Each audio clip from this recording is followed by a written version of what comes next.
और अब आज के दिन की सबसे विशेष बात, आज माघ मास के शुक्ल पक्ष की चतुर्थी तिथि और गुरुवार का दिन है। चतुर्थी तिथि आज देर रात 2:29 तक रहेगी। आज शाम 5:38 तक वर्यान योग रहेगा। अगर कोई शुभ और मंगलकारी कार्य करने जा रहे हैं तो वर्यान योग में करिए, निश्चित ही सफलता मिलेगी। इस योग में वरीय है, मतलब श्रेयस्कर है, जिसमें किए गए कार्यों में सफलता मिलती है। लेकिन इस योग में किसी भी प्रकार से पितृकर्म नहीं करते। कुछ कर्म ऐसे हैं जैसे योग की लिस्ट में, जैसे वर्यान योग में पितृकर्म नहीं करते। अब वो अगर संडे माली अमावस्या को पड़ जाए तो कैसे करेंगे? नहीं करेंगे, अवॉइड करेंगे। जब वर्यान योग खत्म हो जाएगा तब करेंगे। साथ ही आज दोपहर 2:27 तक शतभिखा नक्षत्र रहेगा। आकाशमंडल में स्थित 27 नक्षत्रों में से शतभिखा 24वां नक्षत्र है। इसका अर्थ होता है सौ चिकित्सक। ये नक्षत्र अपने आप में बहुत सी वस्तुओं को समा लेने की क्षमता रखता है। इस नक्षत्र में नामकरण, मुंडन, कोई नया सामान खरीदना, विद्या आरंभ करना बेहद ही शुभ माना जाता है। आपको बता दूं कि शतभिखा नक्षत्र के स्वामी राहु हैं, जो कि एक छाया ग्रह है। इसके चारों चरण कुंभ राशि में ही आते हैं, अतः इसकी राशि कुंभ है।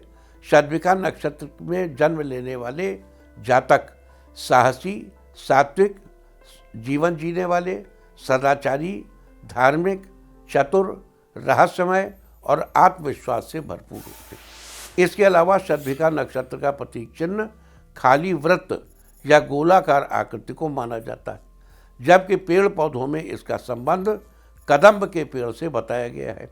लिहाजा जिन लोगों का जन्म शतभिखा नक्षत्र में हुआ है, उन लोगों को कदम्ब के पेड़ की उपासना करनी चाहिए। अगर आपको कदम्ब का पेड़ न मिले तो अपने मन में ही हरे भरे कदम्ब की आकृति का ध्यान करें। साथ ही कदम्ब के पेड़, उसकी लकड़ी या उससे जुड़ी किसी भी अन्य चीज़ को नुकसान नहीं पहुंचाना चाहिए। ऐसा करने से जीवन में आपकी तरक्की सुनिश्चित होगी। आपको याद दिला दूं कि शतभिखा एक पंचक नक्षत्र है। धनिष्ठा से लेकर रेवती तक के 5 नक्षत्रों को पंचक नक्षत्र कहा जाता है। पंचक की श्रेणी में शतभिखा दूसरा पंचक है, इसलिए आज पंचक है। पंचक के दौरान घर में लकड़ी का कार्य या घर में वुड वर्क नहीं कराना चाहिए और न ही लकड़ी इकट्ठी करनी चाहिए। अगर आप ये कार्य समय करेंगे तो अच्छा नहीं माना जाता। देखो, पंचक में एक चीज़ और बुरी मानी जाती है, किसी की डेथ हो जाना। कहते हैं पंचक में मरे मतलब 4 और मरेंगे, 5 मरेंगे।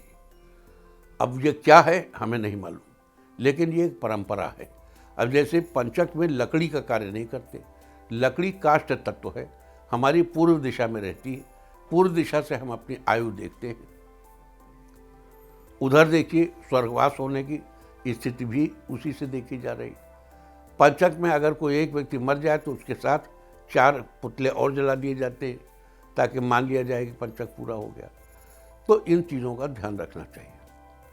इसके अलावा आज दोपहर 2:37 से देर रात 2:28 तक पृथ्वी लोक की भद्रा रहेगी।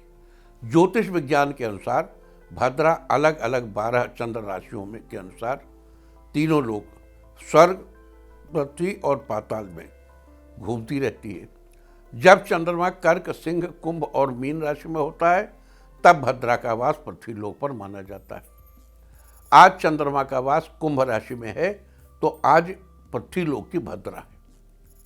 वैसे तो पृथ्वी लोक की भद्रा में कोई भी शुभ कार्य करना वर्जित माना जाता है, लेकिन कुछ ऐसे महत्वपूर्ण कार्य भी हैं जिन्हें आज के दिन करने से वो सिद्ध हो जाएंगे। जैसे किसी भी तरह के वाद विवाद के लिए, किसी पर मुकदमा करने के लिए, शत्रु पक्ष से मुकाबले के लिए, शस्त्र आदि के प्रयोग के लिए, सर्जिकल स्ट्राइक के लिए, छापा मारने के लिए, राजनीतिक कार्यों में तरक्की के लिए, अग्नि से संबंधित कार्य के लिए, हवन आदि के लिए, पशु संबंधी कार्यों के लिए, दाम्पत्य संबंधों की ऊष्मा को बनाए रखने के लिए और तंत्र मंत्र के प्रयोग के लिए आज का दिन यानी पृथ्वीलोक की भद्रा की अवधि बड़ी ही प्रशस्त मानी जाती है। तो ये थी चर्चा वरियान योग, शतभिघा नक्षत्र, पंचक और पृथ्वीलोक की भद्रा की।